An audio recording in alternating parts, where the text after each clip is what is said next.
So welcome everyone to today's continuing education series episode.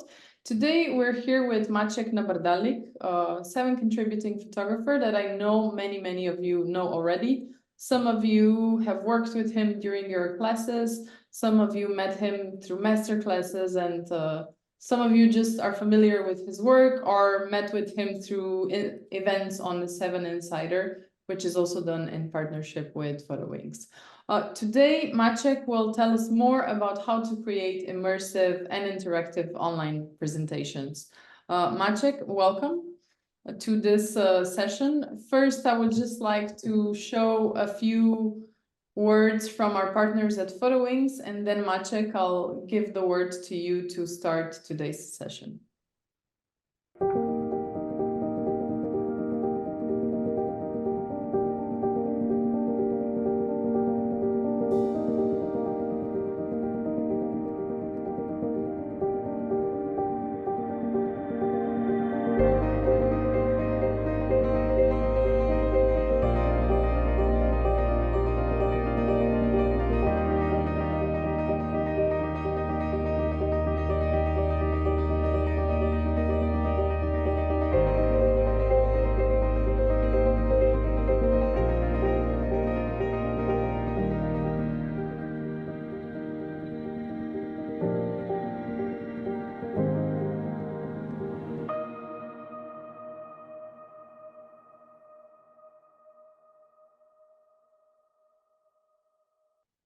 Welcome, everyone.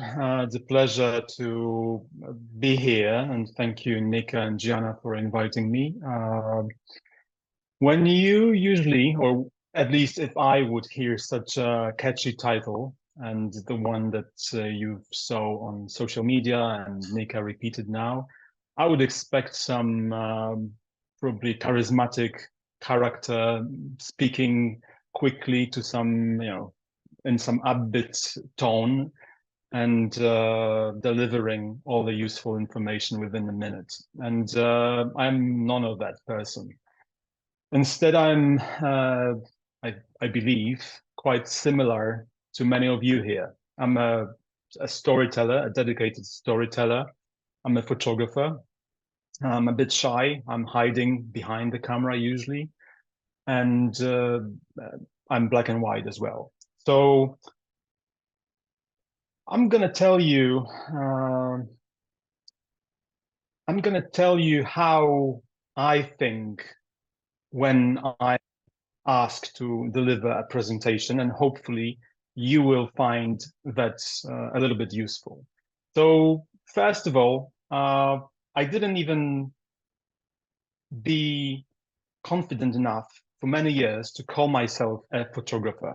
I was in 7 already, I got many awards, and I would still not feel confident to say I'm a photographer because I was lacking a formal education in photography. And instead I had a formal education in computer science, which could be a part of the reason I was asked to do that. But what I love about the experience of studying computer science back then, it was 20 years ago, was that my university's approach to teaching us how to program. They wouldn't teach any of us, including those who still practice computer science, any specific language, rather than they would teach us how to think as programmers should or do. And I think that I want to take the same approach. I can't give you any verbatims, any formulas for you to take away and use for any presentations you will have in your life. But hopefully I will help you, I will guide you through this process, and you will be able to adjust this to a given situation. So I hope that you will leave this place excited to build, perfect Zoom desk somewhere in your home. It will likely take another room, or at least you will be aware that you can. And what's most important to me, as I was in your place not so long ago, I'm not going to count these years, but I was looking up to older photographers, looking up to the work and trying to get any information from them, usually offline. So I hope to share also with you something that I found most important in my photographic life, which would be also the idea of nurturing your natural ability to look for stories that matter to you and therefore matter to others, and therefore allow you to present them in a way that others listen. So how many times in your lives, in your photographic lives, have you heard, or maybe you thought, which is quite common, that you shouldn't do a particular story because someone else had done it? How many times, I can't even count, how many times I heard older photographers telling to younger photographers who, for example, would have an idea to do a story on some Roma community, that they will likely fail because of the great Josef Koudelka work, or any other example. And in my case, I was also a victim of such a thought process. I was somehow passionate about one story, which I many times heard I shouldn't do, and I also thought I shouldn't do.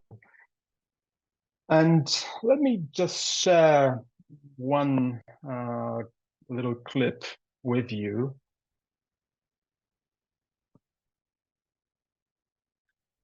In just over 10 minutes, exactly 30 years since Chernobyl became synonymous with nuclear disaster. The world's worst nuclear accident killed at least 30 people in its immediate aftermath, and many thousands more from the resulting exposure to radiation. Well, the award-winning photographer Maciek Nabrdalik has been documenting the life of people who live near to Chernobyl in Ukraine. We'll be speaking to him shortly, but first of all, let's take a look at some of his work. I'll save you showing what BBC then showed, even though it was quite a good slideshow. But I want to, not mentioning that this was like an ultimate goal, but how it makes me wonder how, in the times where so many people covered this, one of the worst nuclear disasters in the world since day one, when I was only 6 years old, and I didn't even pick my camera until the 20th anniversary of the place, that on that day, 30 years later, a big news channel is interested in my perspective. And this is the story of Chernobyl I want to share with you, and maybe use some examples, and then we can hopefully go back to some elements I introduced to you here, and maybe give you some backstage of my thought process while choosing this story as well. So I told you I was only 6 when the Chernobyl nuclear disaster has happened. Chernobyl was one of those big and important nuclear power plants in Soviet Republic, now in Ukraine. And when an accident on April 26, 1986 have happened, there was no news in Polish media about it. But some people heard about what has possibly happened by listening BBC radio, for example, and the gossips were running around the country quite quickly. My mother was generally protective of me and my brother, 2 years older, and you can imagine when such a person gets information, having 2 young children, she might get oversensitive.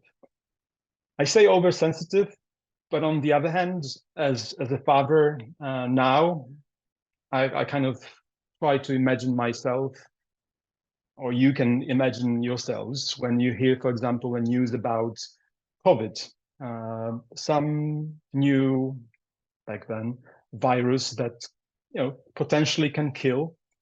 There is no medicine for it. You don't really understand how do you get infected or where it is. And then there is no news about it.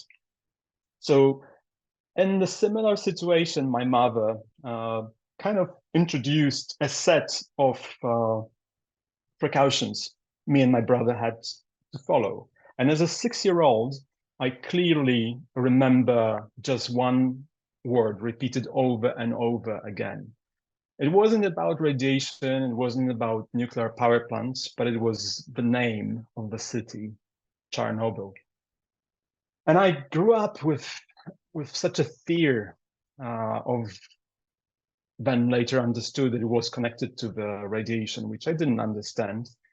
But I grew up with such a fear of that invisible danger that I almost felt before becoming a photographer that I have to face it somehow. And I remember particularly one day when my mother would go and pick me up from the kindergarten, usually a traumatic experience when you are young anyway. And she saw me playing in a sandpit. And also I shared the great news with her that the women in the kitchen that were cooking for us every day, they say that the milk is okay to drink by now. So me and my brother, we had some cups of it, and it was forbidden. So I remember how she pulled me. I was almost flying home, and then she washed me in the bathtub. And I was for years laughing at her, thinking like, how did you think that you can wash off the milk I drank? And she would defend herself by saying about this sandpit bit. So this experience pushed me when I had the first opportunity, kind of unexpected, I would say, to go to Chernobyl, to take the chance. My mentor at the time, which was a 7th photographer back then, Antonin Kratochvil, was organizing some kind of a trip, a workshop for a small group of people, and he asked me if I would like to assist him. And I didn't think twice, not only because it was such an opportunity to see how he's working, but also to me was the biggest aim was to face this phobia, trauma I had. And I seriously, for a few weeks when I was planning that, I didn't think I will even take a camera with me. And it was because I knew Antonin's work from the place. I knew Georg's Ludwig work. I knew the work of Soviet photographers who were there on day one. And I, could list many reasons, similar reasons why I wouldn't even think of doing that. But as a tech person, and as I like to try new things and also do many DIYs, more to come today, I decided that I maybe will take a little bit of freer, if you like, approach to this project. And I decided to take a camera I wouldn't normally use. I don't know how many of you would be familiar with Holga, which is a plastic. Wait, I forgot that I'm prepared to show it to you. And just a warning, my hands are in color. So here is my Holga. This is actually the original one, if I can tell that. I had 2 plastic cameras like this, and it's not. It's such a primitive camera that if you don't tape it properly, you get some light leaks. But what I want to show you, because I always get questions about that when the pictures come in, this is a medium format camera, right? So it takes a 6 centimeters wide film, but I would be loading it with 35 millimeter film, which means I would just put normal roll like this, put some foam up here and up there, so the roll does not move. I would just load it as it is, cover it up.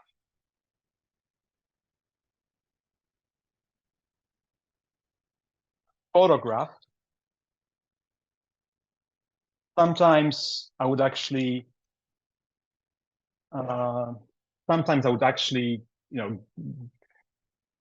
untape one of those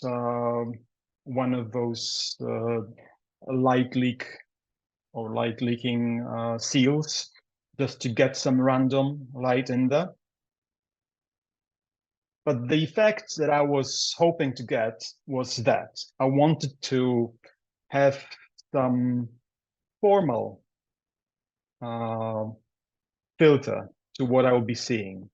I didn't want to repeat exactly what other people photographed, so I wanted the image to spread over the sprockets, which are normally obviously not intended to be exposed, but as I think you might have tried yourself or know, or even if not seeing now, you can actually expose it throughout.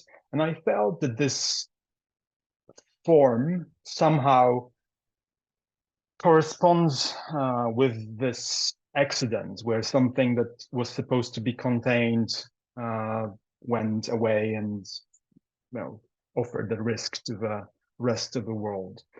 So I was walking around, helping Antonin out and documenting as I would normally. I was documenting this part of the world, mainly the exclusion zone, with Holga camera. I wasn't necessarily sure if I'm getting anything. I had two bodies. One was high ISO, one was a little bit lower for inside and outside. But it felt like I can predict the effects. I can't be too sure of this.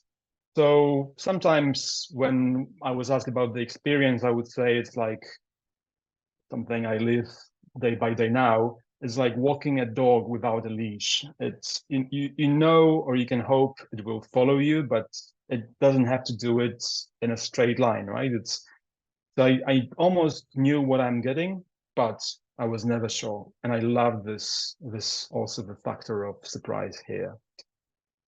So while I was there, I felt stressed at the beginning. Then I got to know how to deal with this invisible danger. I was speaking to the guides who were the workers of the power plant, because you really can't turn it off overnight. So it was back then, and still is, fully operating.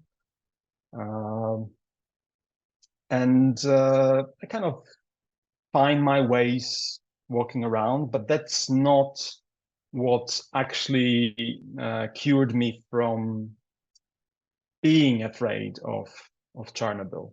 What cured me, and you can see here another trip I did, what cured me was the fact that I was actually meeting people. People who obviously knew what has happened, obviously understood it better than most of the world, because most of the people living there were also connected by, at least by the family, with plant through the work. So they understood the risks of radiation. They still lived there, and many of them were, I would say, in the late 70s or 80s, which kind of proved that it's possible. But what I found most interesting, we were staying outside, right outside of this exclusion zone. So imagine a circle of 30 kilometers fenced. It's not a fence that you are not able to cross, because part of the story is that all those people who live just outside do it daily to collect scrap metal or to get other resources from the zone. But still, it's a barbed wire fence surrounding this area. And while we were staying outside, I found fascinating that as someone, I believe, a scientist, someone who knew what they are doing, marked this zone line and the fence was erected, still people living 2 meters past this line, must have felt like they are at risk. Why they would give me a compensation, a health compensation, one of those people asked me if it was safe to live here. So imagine that. And I found this part of the story, actually, I didn't see it covered in any of those photographers I knew before work. And I found it quite fascinating. So I started going back and without Antonin and photographing the daily life of those outskirts of Chernobyl. Many of the people living in those areas were women, and my explanation for that, not only mine, but I can take some credit. I've been there 14 times over the last maybe 14 years now. So men took this change, the change which meant they lost the job, the routes by which they lived became dead end. So there was no reason for anyone else to come and visit, to cross. There was no reason and no chance to run any kind of a business because you wouldn't have any random customer, not even a store. And men in this traditional village landscape of Eastern Europe, who's, are expected to be breadwinners, kind of lost the sense of their lives. And many of them went into homebrew vodka, for example, and they would die early from consequences coming from that. Some people visiting the exclusion zone, when they were offered the homebrew vodka, they would say with the laugh that that's cure for radiation, but none of those who were giving it away would ever believe it. It was just a joke, but it was repeated over and over by people visiting, as they would take it seriously. So you can even here see this is actually a baptist of a young baby, 2-year-old Alinka, who was baptized. She lives inside the zone, which shouldn't be the case. There is mainly women attending the party, and they are dancing all together. There was even a picture of a women choir that they were singing songs about the disaster. On the walls, you will always find photographs of men, of husbands and sons who passed away. And obviously, I believe that some of them died as a consequence of radiation, because many of them were called in to liquidate what the catastrophe has done. So bring in some isolation inside the plant, the reactor number 4. Go to put down fires. All these things that you're not supposed to, or you have to do on one hand, but you shouldn't be close to the radiation source. They have to do so. The reason I'm only not sharing the exact statistics is because they are surely nothing I can believe. First of all, they come from the Soviet state, which back then, maybe even now, would pride itself with this kind of technology and would never allow the public to know the real problems with it. And second thing is that many of those people were promised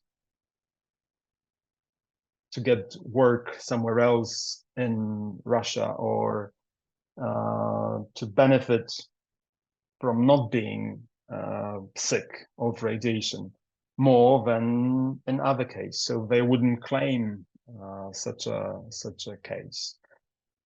And I was pretty much covering this over many trips. And I have to say, going to Chernobyl was quite expensive from my perspective. It wasn't so expensive to travel because I could almost drive in the area from Poland, where I'm based.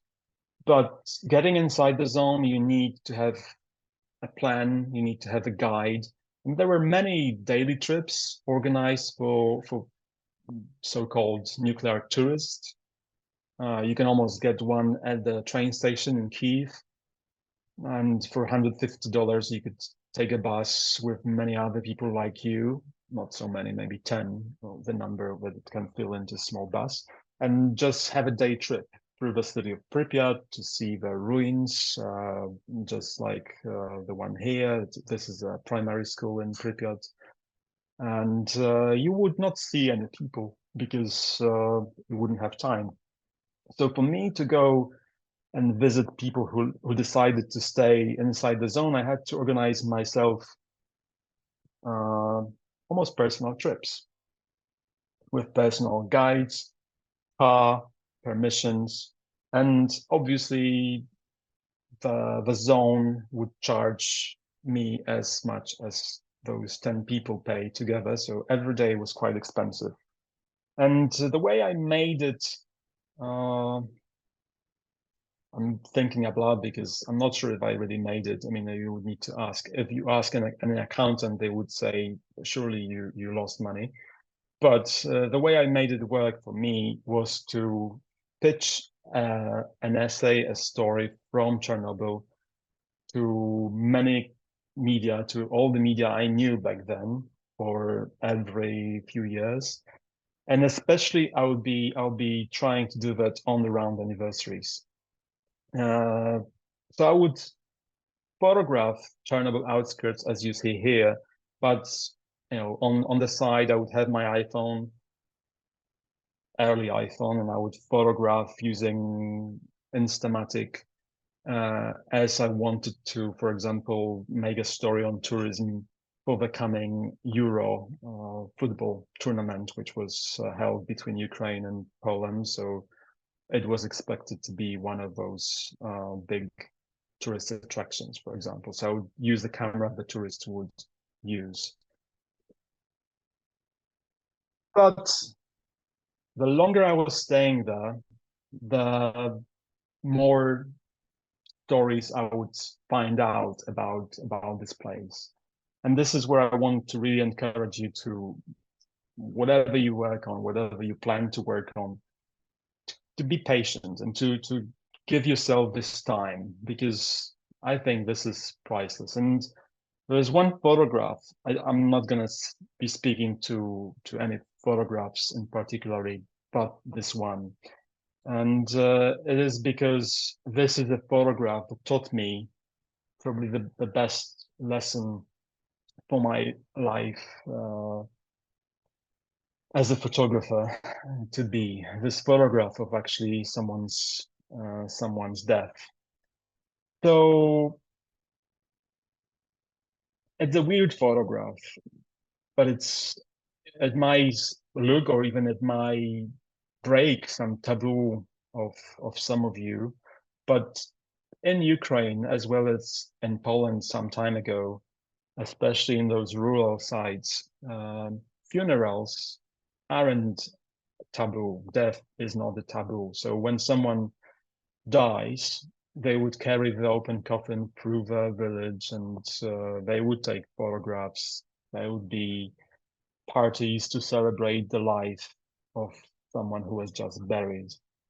And one day I was standing in front of a shop in a small village of Stracholeshe, which was right outside the exclusion zone, and I wasn't taking photographs, but I had my camera hanging on my shoulder, and a local person, a man called, now I know, Alexei Shpak, came to me and said, or asked, it was kind of strange to me at the moment, why you're not taking pictures? And the reason I wasn't taking pictures was because I was having the coffee that was offered to me by the woman running this little store. And he kind of explained his interest. He said that many people come to the exclusion zone and to this neighborhooding villages, and they jump out of those buses, take pictures, and leave. And he said, we feel like we are some creatures, and like it's a zoo. No one even asks or talks to us. They just want to document how we look. I was grateful for this coffee even more, because it's quite possible that I would do that if he wouldn't share this story. But it's not what I wanted to share with you, because Alexei introduced himself as a gravedigger. He was a self-called gravedigger. There was no such a job, but he had keys to this local church. He would organize a few friends. They would dig a grave, carry the coffin through the village, do everything needed.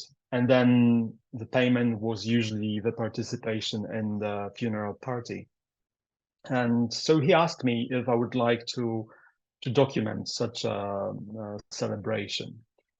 Obviously, I said yes. I was quite young, but it doesn't have to mean that only young people do that. I know many photographers actually who go by lists, and I was one of them. So I would, before going to this expensive travel to Chernobyl, I would make sure that I bring back everything I think I'm lacking to finish my story. So I would say, oh yeah, I need a photograph of a barbed wire fence in the snow, maybe, or I need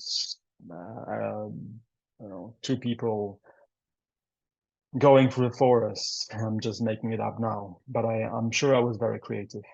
Still, I was hoping for these to happen. Let me make it clear, I wasn't going to make them happen. But I was having this list, and I didn't, think of having a funeral. But obviously, that sounded like a perfect opportunity to photograph and document. So I surely said yes, and I came next day, and I was greeted by the grieving family. I was introduced by Alexei. I photographed the funeral. I came back with them to this funeral party. I sat in front of him, and I was ready to go. It was an intense day. It was quite moving to me, and the part of Poland I live in, these things don't happen. I knew them from my grandfather's photographs. Lots of things have happened, and Alexei answered the phone, and he looked at me and he said, "So listen, tomorrow is the next one." And I was, asking questions. What happened? Who is it? And he said, it's Uliana Prokopovna. And because Uliana was the oldest inhabitant of Czacholeshe, she was 96, I had her on my list. Somehow naively, I thought that the oldest person will have like the best memory of the time of explosion, or the life before, or most experience, or also be the proof of how people can live through that, right? 96. And when I heard she died, I was actually sad, not only because it was a normally sad moment, but she was a potential participant of my photographs. And I asked Alexei if we could go back to her house now. He was very unhappy, but he said, okay. I explained why and that I wanted to talk to her. So we went there, and in this photograph, when we entered, Iris had a daughter-in-law, Nina Kurinoi, who is actually calling family, informing about this very recent death. When we were there, the coffin you see on the left just arrived. So we were there almost, Alexei was called probably one of the first people. And I was there, and I left. And when I went back to my little room that day, I realized that if I would continue working the way I did before, I would never get into this most real, most unexpected and real situation I encountered there. And since then, I never, ever created a list or followed an idea. It happens, I shouldn't say never, it happens when I'm on assignments, when I'm working on a usually 1 or 2 day assignment, and I have pieces of such a list from editor who needs some things done.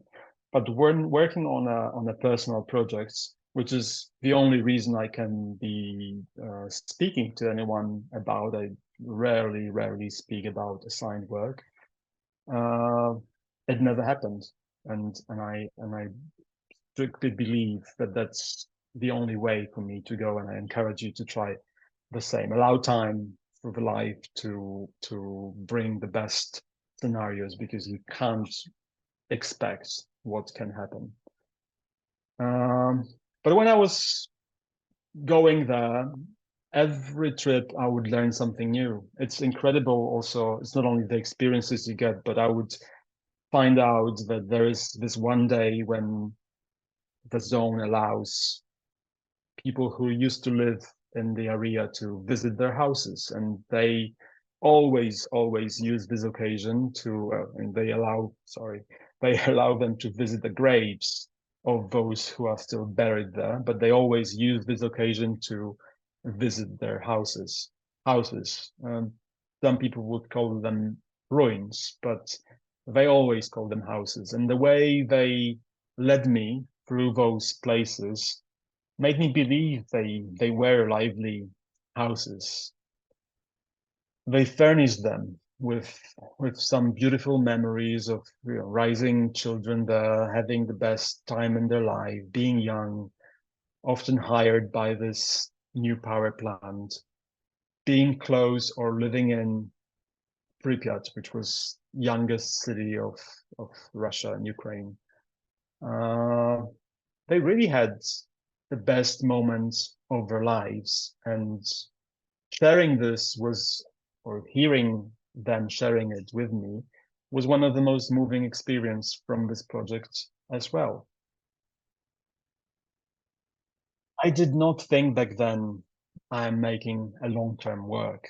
I was photographing those stories and pitching them just to be there now, I think.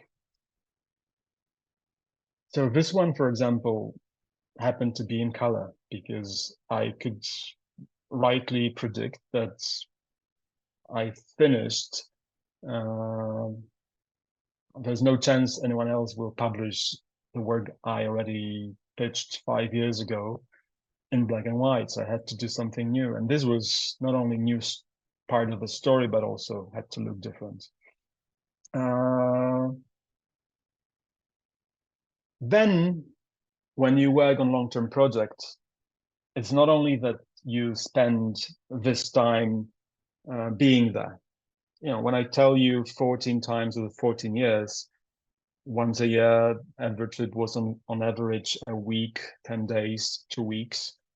It's not so much time, but the time in between, the time that allows me to grow as a person, to change as a photographer and as a person.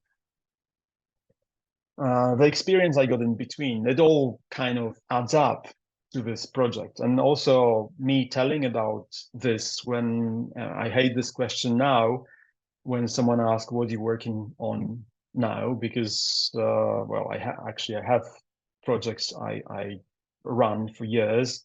It's not what's expected as an answer. It's usually something, a new idea on a new project, which I don't have time for at this stage. I want to think passing stage of my life. Hope it's coming back. But when they were asking, what do you work on? I would say I work on Chernobyl, and people would share their stories, and they share their feedback and their experiences, and they heard something from someone, and it would really add up to information I couldn't find anywhere. So by chance, I was introduced to a Ukrainian girl studying in Warsaw. Her name is Jana, and Jana was studying at the Warsaw University of Technology, the same school I finished, different department, but she had an interest in photography. And someone thought that me having an interest learning some Ukrainian and her interest in photography can find a common place. So we met just briefly to talk, and she asked me why do I want to learn Ukrainian, and I shared my passion for Chernobyl, and she wasn't very impressed. She looked at me and she said, "You know that my father is a vice director of Chernobyl." And I was shocked because I didn't know, and the person who put us together did not know. So obviously I was intrigued. I asked if she ever visited her father at her work. She said she never did, but she wanted to. And also I found out from her more about the place I wanted to visit, which was called Slavutich. It was after the Pripyat was evacuated, Pripyat, which is this ghost city you often see in photographs from Chernobyl. They built right away another one. It was quite interesting city because it was built by 7 former Soviet republics, reflecting the style of each of those republics in the similar architecture. So they are nuances, really small things that makes the buildings different, but still it's very interesting to go through the city. And she lived there. So Jana promised that over holidays she will go home. I can go with her, and her father will guide us through the plans, which happened. And it would take me probably years, and I likely would have failed if I tried any official way. But because I was teaching her how to photograph for a very brief moment, actually, and she wanted to visit her father, I was able to go where some people had the chance to be, but there was no chance I could really plan it. And then I went back to photograph Slavutich. Again, daily life of Slavutich became interesting to me because power plants, which, as I mentioned before, you can't turn off just next day after the accident. You have to guard what's there because it's radioactive and it could be used by an enemy. It's also, you can't turn it off, so you need to service everything, even if it doesn't produce energy. There was lots of stuff around, and they had a special train that would take them every day, 3 times a day actually, into the exclusion zone where the plant is located, and back to the Slavutich, to their home, crossing the land of Belarus, actually. So I stayed there, and I was photographing this town, thinking it could be another victim of Chernobyl, maybe the last one, as when the liquidation process was going forward, less and less people would find work at the plant, and there was no other job opportunities in Slavutich, really. So, young people would leave the city and old would wait to retire, hopefully retire while working at the plant. And I documented this story as well. So when I had this work on my shoulders and all the experience I had, in the meantime, I did my first book, which was on another important project of my life, but that's another story for another meeting. I wanted to put a book together on Chernobyl, and I wanted to somehow synchronize it with the 30th anniversary. The work was published, as I told you, as single stories, but it was quite difficult for me to imagine a book that would fit all those eclectic approaches to Chernobyl that came from these pragmatic reasons I shared before. This is another one I didn't even, I didn't show you, but I mentioned this is a tourism story shot with iPhone. Some of the pictures you've seen. So when I was thinking of the book, by witnessing how one of the greatest book designers, who happened to be our close friend, Ania Nałęcka, was designing the Irreversible, which is this first book I mentioned. I was hoping she would also take on this one, but she was busy and she couldn't do that, and the anniversary was approaching fast, and I am an IT guy in the end, and I'm kind of fluent learning software, and I have some sense, I believed, in having some sense of aesthetics, and she could also share you needed information. So I took on the risk, and I decided to design this book fully myself. And it happened. I actually started a crowdfunding campaign and almost sold out the whole print run before it got into my hands. I want to show it to you. And again, I'm going to switch to this color hand of mine. This is the book called Homesick. I call it a book with confidence, but some of you may be surprised by its size. I wanted this to be a size that someone can take on a trip to Chernobyl with them.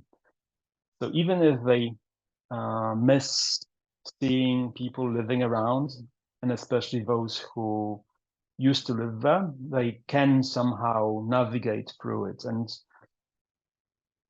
one of the titles I used for the project on those visiting their homes when they are allowed to visit the graves was homesick, and I found this word the most suiting one for the whole project, because it couldn't be translated to any other language. You could have almost two words, sick and home, which I used especially this way so you can actually get the point, and it guided me through the idea of the book and through editing and the way I was able to put it together. So I chose a book which is called Leporello, the type of the book, but it's I'm sure you've seen some of those. It's a never-ending book. This one, even though it's small, has 7.5 meters. If I would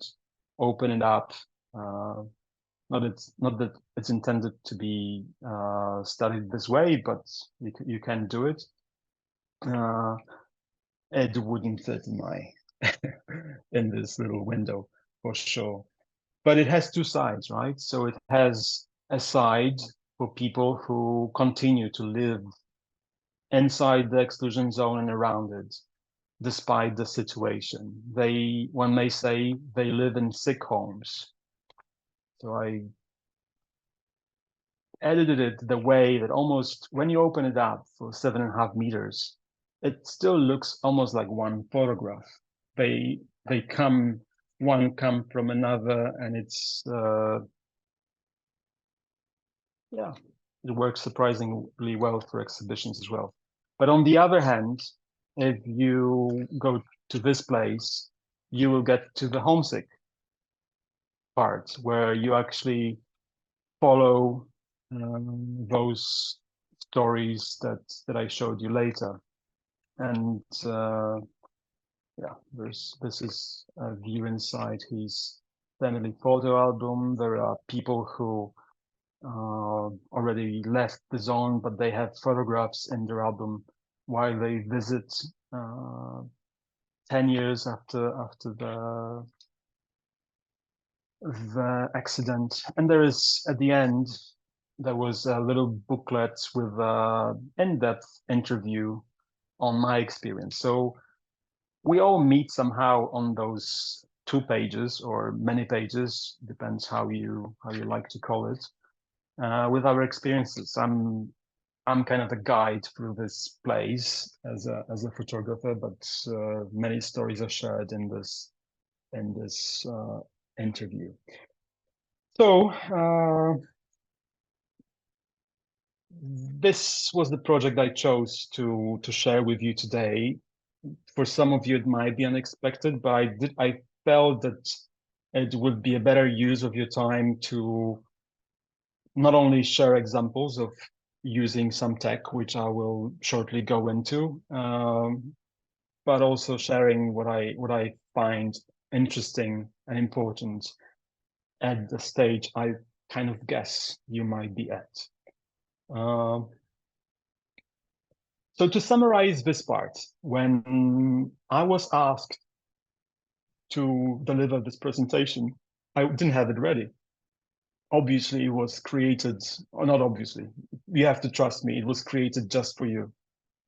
And there were a few things that run through my head, some literally through my head, as I see now.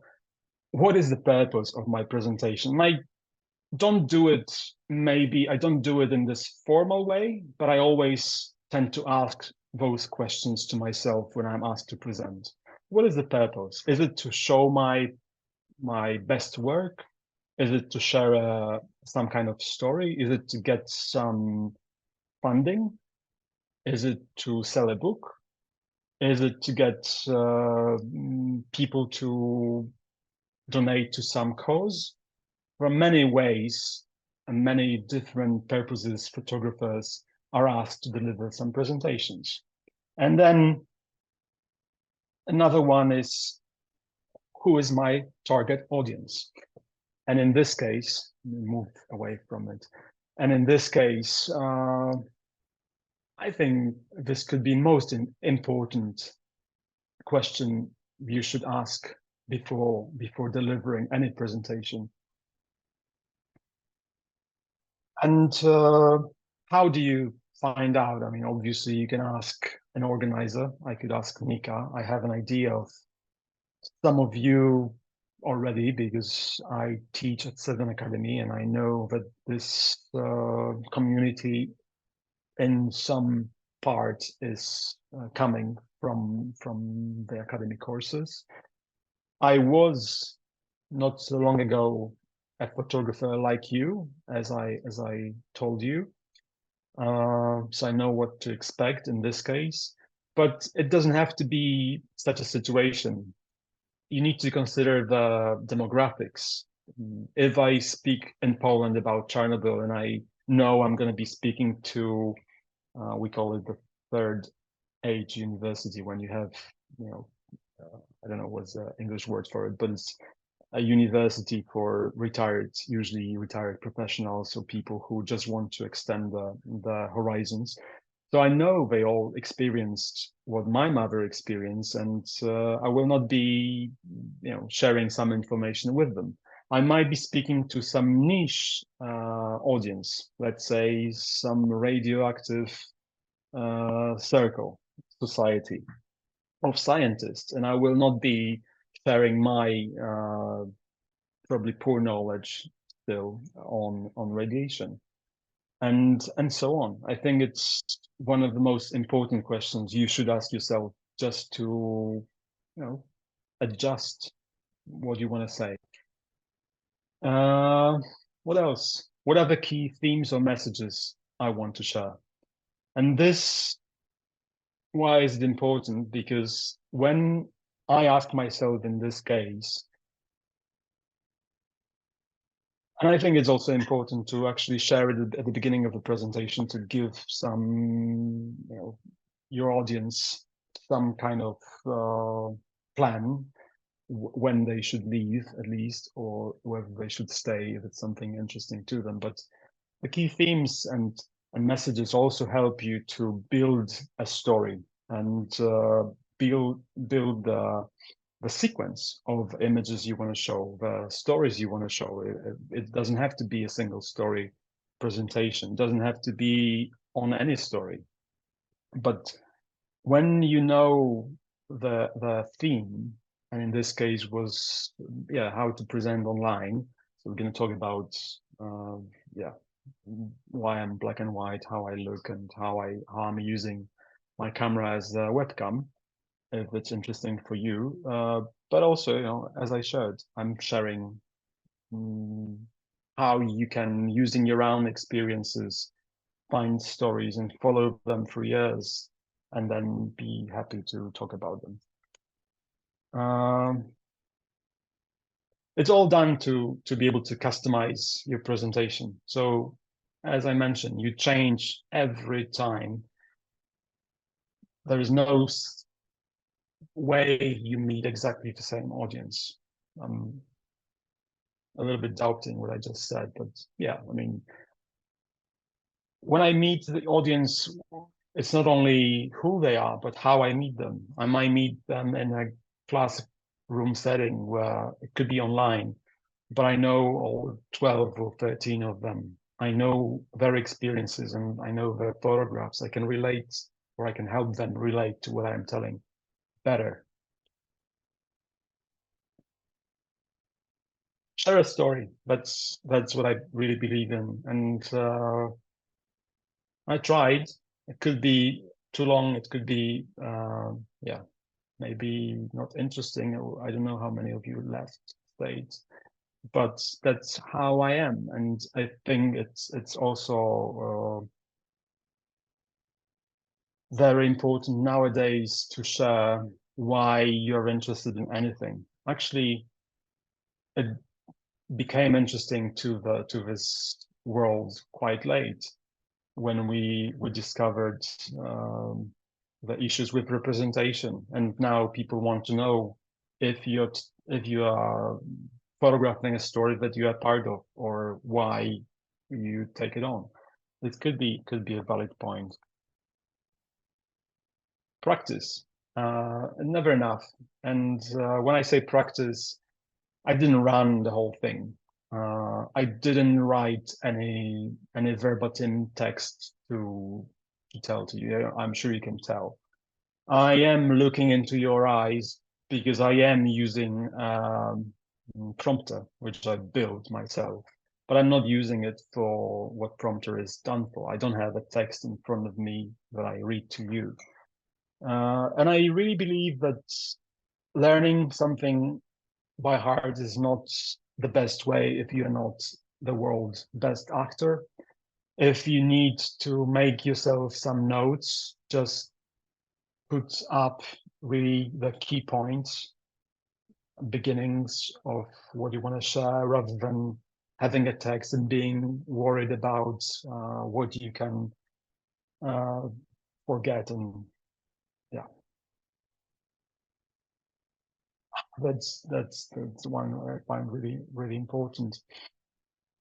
When you do this over the years, you usually get some feedback. I mean, it's rarely that someone is very unhappy and at the same time they're willing to stay till the end and say, oh, you were wrong, or it was boring.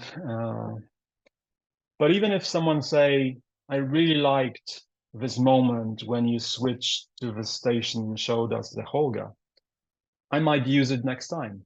When I see people reacting to something I say, I will make it better next time. If I see someone falling asleep, I will try to be more upbeat, maybe, but can't promise that. What else? This is not what I wanted. Look, iterative improvement. I don't know how many of you noticed that in this poster that Gianna and Nika shared, and probably some more people online. On my t-shirt, there is a desktop full of mess. It's my computer. It did not change since then.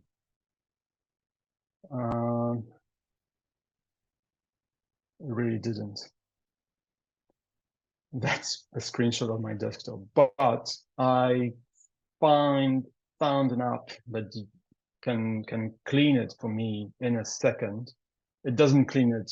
It hides it. It's my way of making an order. So one click and it's clean and empty.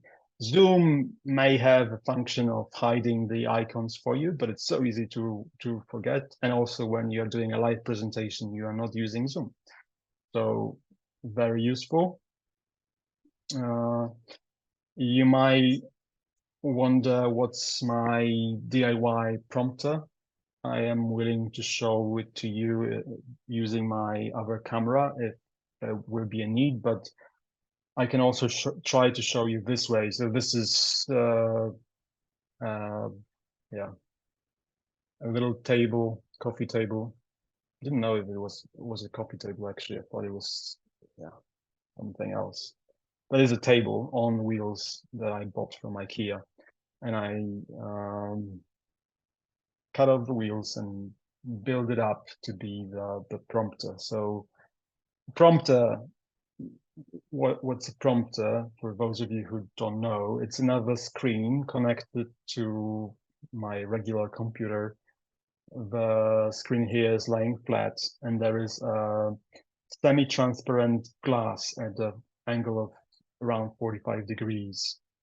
So what I'm looking at this reflection in the glass. Through the same glass, my camera is looking at me. So when I'm looking at the screen, I'm looking into your eyes at the same time. And I could also read, as is likely BBC Anchor at the beginning, if I had something written. Sometimes I don't use the prompter. Sometimes I go for just the camera, and I exclusively use a DSLR. Oh, no, it's not DSLR. Look, it's mirrorless. But I want to say I exclusively use my regular camera as a webcam, and I'm happy to share how I do that, because as photographers, we all know that the worse the place looks, the more important such a tool can be. Photography can lie. The functions of the optics that you can have on your camera are so much better than any software that can blur your backdrop. And look, I've been delivering lectures and lessons in many different environments using that. The software I'm using, I'm gonna share my screen in a second with you, and I can do that because, as I told you, I cleaned my desktop with this magic software called, let me tell you what it's called. I'm sure it's some surprising name. Hide Icons. It's a free one I found. Hide Icons. So I'm using the software called Ecam Live. It's a software done for people who are charismatic and they have their own YouTube channels, and they do those training videos, or they share the live. And it's not really meant, I mean, there is a part of it meant for live presentations like that, but it's also meant to pre-record, and it's a studio that allows you to mix different cameras, views, add overlays, add your logo, whatever you need. If there's a need, I can give you a very brief look into the backstage of it. I actually already promised, but saying that, there is an amazing speaker on their website. So again, Ecam Live. If you're interested, find the website, and there is an amazing online course, free, by a colorful, charismatic person telling you about all the uses and cases you may ever need. So I'll just show you briefly. But there is also a free version of it, I would say. It's maybe not as slick as for user interface, but it has exactly the same functions. It's OBS. It's I think from Open Broadcast Studio, and it's an open source, so it's a free software for every system, for OS X and for Windows and for Linux. I think Ecam Live is only for OS X, so for Mac. Okay, I promised to share my screen. That I will do. Yes, you have a link from Gianna. Maybe before that, let me find that. So, if I would be using, the reason I'm using Ecam Live, which is it allows me to not only use my regular camera as a webcam, because for that you don't need actually the software. It allows me to mix in all those different elements. So I can put in a slideshow underneath my photograph. I can still be on the screen if I need to. I can actually change without sharing the screen, which I usually didn't like, and I found problematic for many people. But if you rather go low key, it's enough that just let me just go back to my face at least.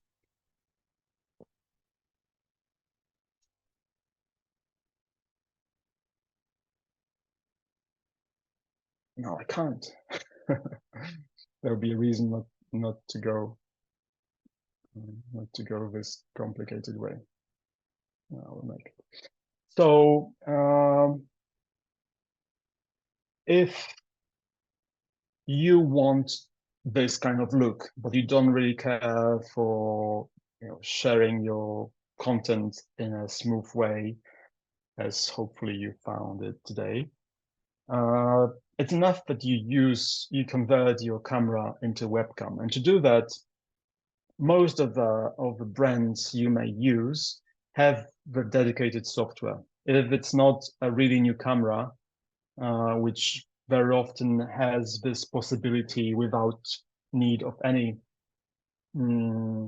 additional software, you can use the dedicated tools by the camera manufacturers. I'm going to paste in the links for the 4 main cameras now in the chat. So there is for Fuji, for Canon, Nikon, and Sony. Unfortunately, the one from Canon is paid for. I don't know why, but there's a monthly fee for using it. For any other brand that or maybe you have a camera lying around that doesn't have, it's either other brand or you don't have this software here, compatibility with your camera, you can then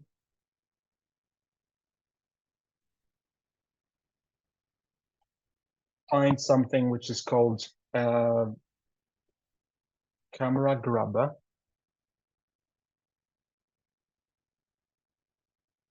This is a little dingle, but it's quite a complicated device. It converts HDMI signal that can come from pretty much every camera I heard of, including the oldest ones,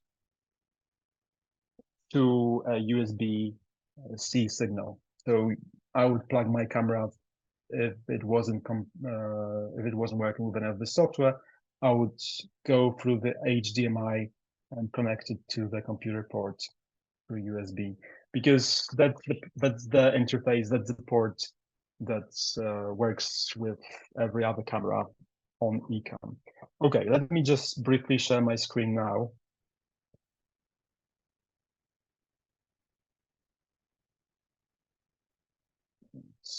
I think I'm sharing the whole desktop with you, so you might have, yeah.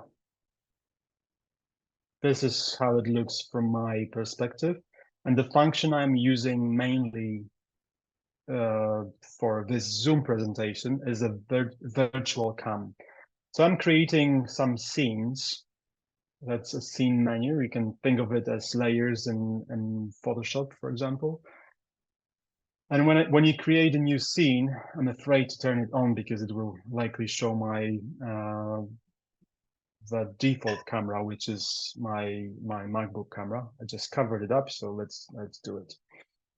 So when I add a new scene, yes, that's my yeah.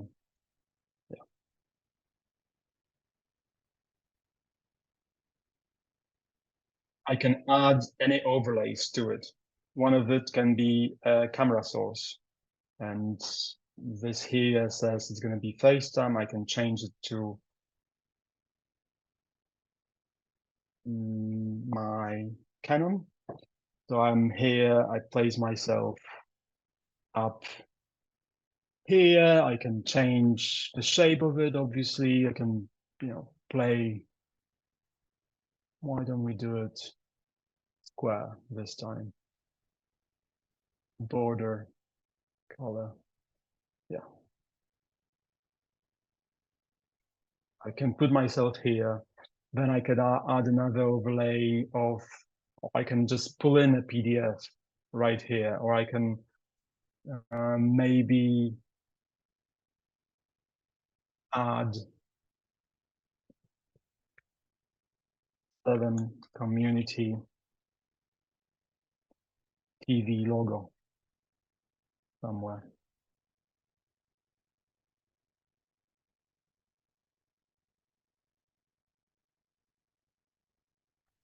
And I'm also using my iPad here for the keynote presentation.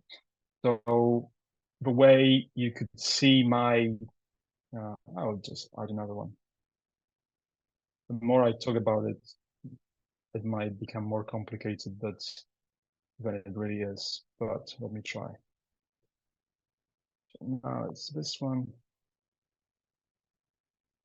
Now I'll change this to my iPad. Let's find a photograph I want to show. Okay. So now you have this iPad, and I can make it bigger. I can put myself in front of it. It may not work, but yes. And this is how I'm building different scenes. And then this one wouldn't work for anything, but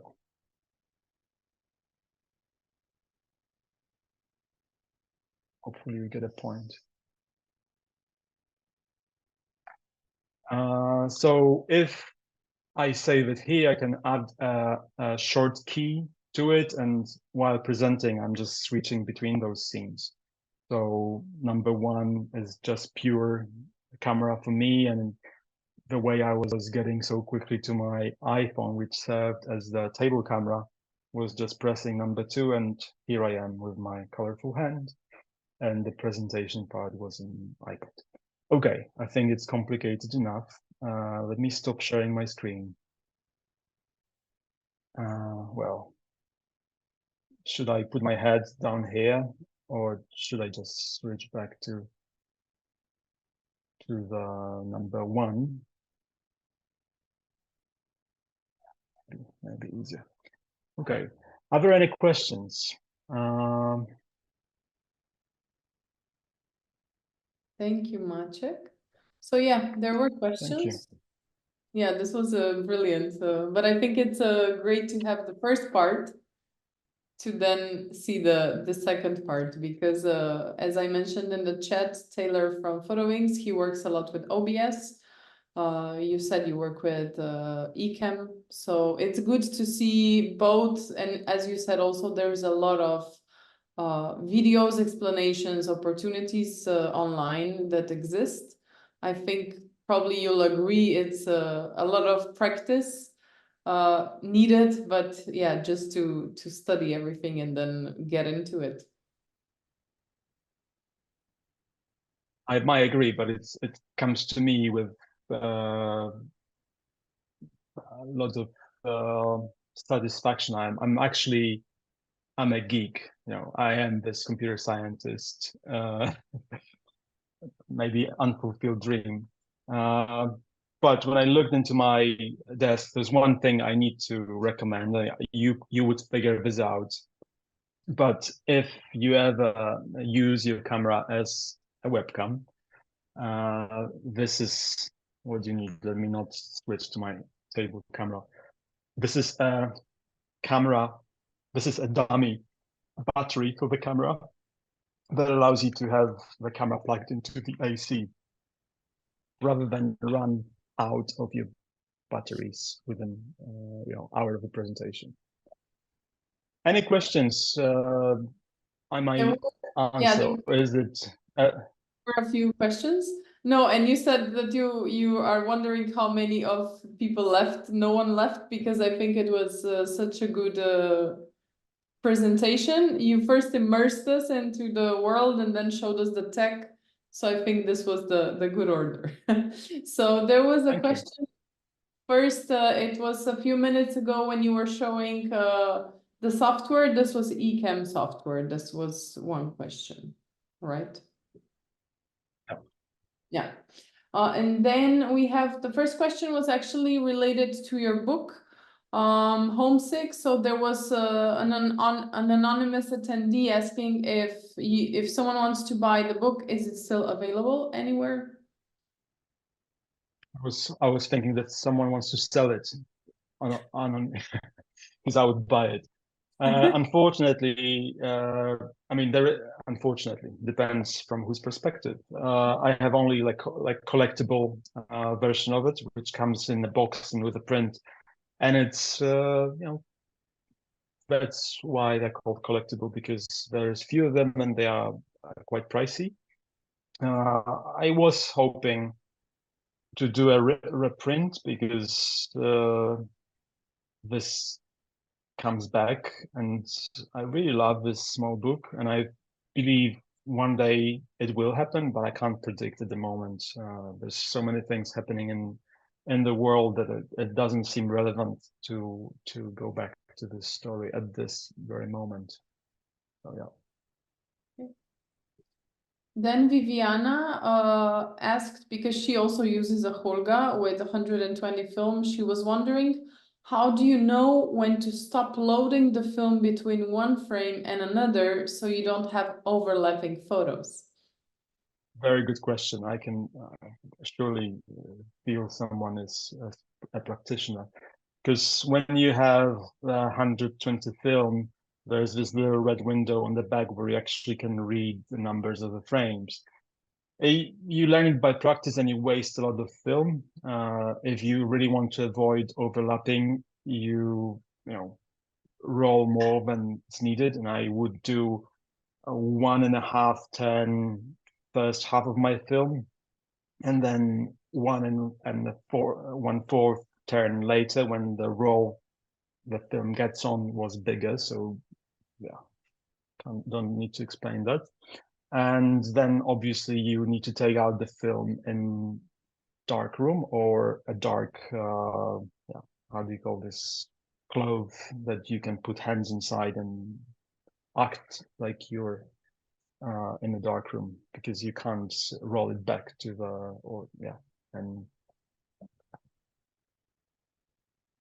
Okay. Then Janek Jezak asked if there was a lot of doubt during the creation of the whole story, or you rather felt confident. Does Janek mean the homesick, or does he mean today presentation? Janek, if you can hear it. I'll take a guess. I'll take a Yeah. guess. It's about Chernobyl. There was Oh, you know, the confidence came. The confidence came from not being aware I'm working on a project. It really, I was creating little bodies of work that every one of them got some interest. And when I was making the book, I got enough confidence, and I had the first book already, to believe that what I have done and what I got published gives me enough material to do that. So it came because I didn't dare to plan. Hi, Yannick. Yannick was actually in L1, I thought. Good seeing how he works now. Then we have a question from Francisco Vigo. He's asking, he's first thanking you to share your work. And then he would like to know, how did you manage to publish such a personal work in mainstream media outlets?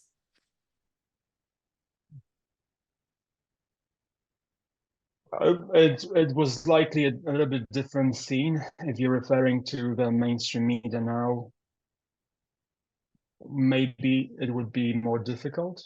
But it was a time where most of the media outlets would also run some kind of photography related blogs.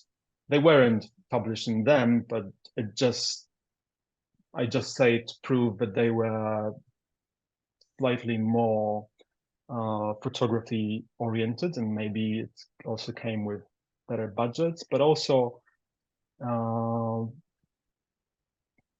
media publishing the same story every 5 years, because that was the written, they would get back to such a story on the anniversaries.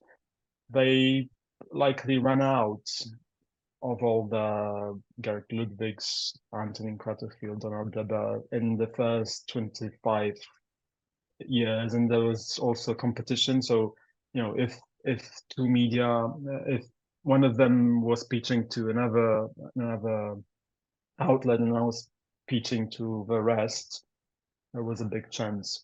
Yeah, I'm also surprised, but it was personal in a sense. I can make it personal when I talk to you. The reasons to make it were personal, but in the work itself, maybe beside this formal use of Polga, which is not really personal, but it's experimental, they are very journalistic. The captions are right, the information I gathered was right, was the locations were precise. I was a working photographer, even though quite young. So, yeah. Hopefully that answers your question. So yeah, Francisco, if you would need more from Maciek, just let us know. And then there was an anonymous question that doesn't really relate to this session. It seems very personal. It's like what to do when you're lonely, broke. How do you navigate sadness?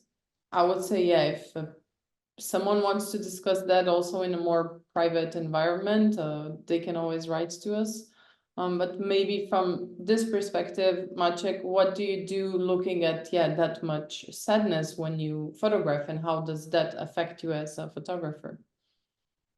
It's a different session, but if I would be sharing more of my work, the common denominator of it is loss, 100%.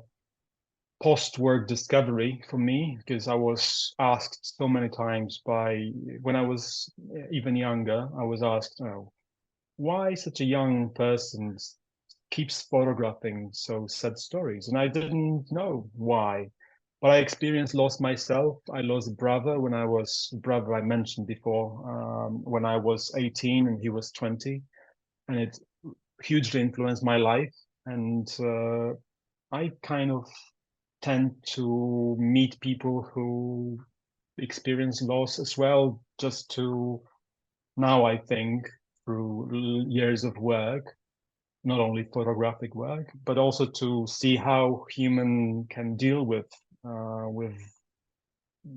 any kind of not only loss but extreme situations, and they usually come out stronger, and that's what built me up, and that's what helped me. I don't know if it answers your question. As Nika said, it's definitely something for the personal. I know that being broke does not help a creative process, but my initial advice would be to keep photography as a sacred place and not depending on it in such a situation, because it can break your heart as well. And photography, as if you are here, must be important to you. So I would try to make it living somewhere else, to have this energy and put into your personal project, whatever they are and whatever you're willing to share with the rest.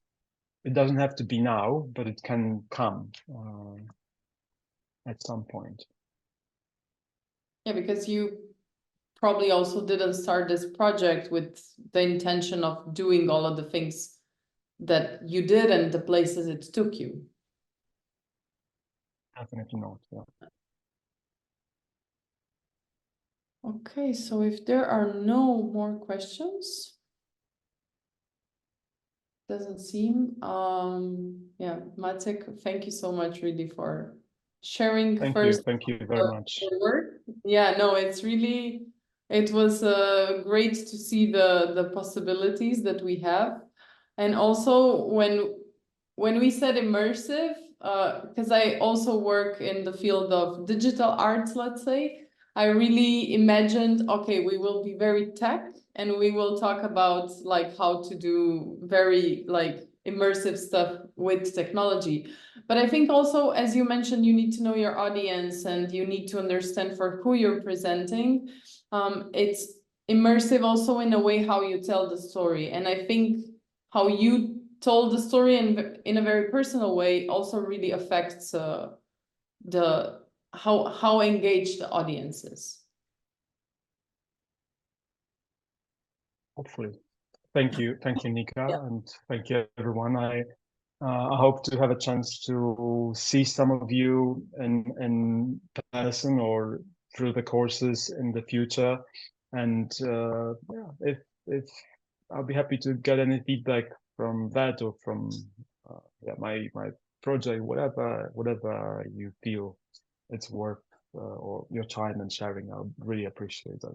Thank you, Nika. Thank you all. And I'm leaving, but you are still staying, yeah, right? I don't want to make. Yeah, I will just ask everyone to stay for 2 minutes because we have something to announce. But yeah, Maciek, really thank you so much, and it was really a pleasure to listen to you and to get your insight and part of your knowledge on how you create your presentations. So thank you. Thank you. Thank you. Bye bye.